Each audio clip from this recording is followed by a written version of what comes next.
Let's do a small mathematics. For 5,000 people to eat, say 5 loaves of bread every man, at least 25,000 pieces of bread was consumed that day.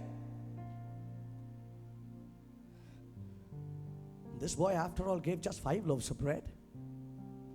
So where did the rest of the 24,995 loaves of bread come from? I believe it came all the way from heaven. Look, you got to understand, if God created everything out of nothing, if Jesus can bring some 24,000 odd loaves of bread all the way from heaven, He could have brought 25,000 out of nowhere. He didn't need this boy's investment. He didn't need this boy's sowing. He didn't need a partnership with this little boy. He could have done that all by himself. But when he asked, when he gave an opportunity, he was giving the boy a privilege to partner in the miracle, in the supernatural that he was just about to do. It was just a privilege. Sometimes we pray and we feel in ourselves like we helped God. We do ministry and we feel God like, God, I helped you. But God is saying, hey, I don't need your help. If God can send one angel and kill all the firstborn in Egypt, He can just send one angel and, bring the entire India to Him in a night, overnight. He doesn't need your help. He doesn't need my help. He doesn't need my prayers. He doesn't need my participation after all. But what I get is a privilege to participate in what He's about to do in this nation. When I pray, I am given a privilege to participate in the miracle, in the supernatural that God is about to do.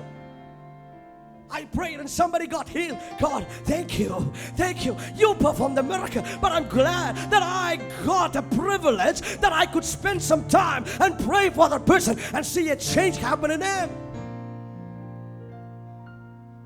Look, God, after all, did not needed this little boy.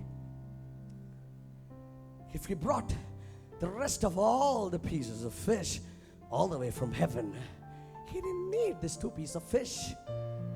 It was simply a privilege that was extended. Nobody responded, but the little boy said, Sir, I have something in my hand. Some of us are like, God, I have nothing. You have your time.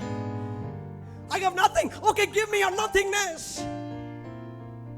We say, God, when you say you don't have anything, you are just lying. Or you're trying to say, God is so cruel, He's so unjust. No. Jesus is talking in a parable. There was a master. He calls 3 of his servants. He gives 1 5 and the other 2. There was one guy. He knew this guy is lazy.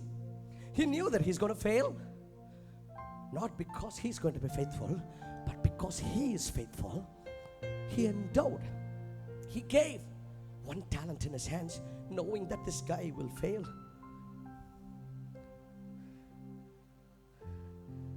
God hasn't left any of us empty-handed. We have time. Some of us have money. We have talents and gifts given in us. You can make a difference. But that happens the moment you, with what you have, come into the hands of God, because anything that comes into the hands of God becomes something else.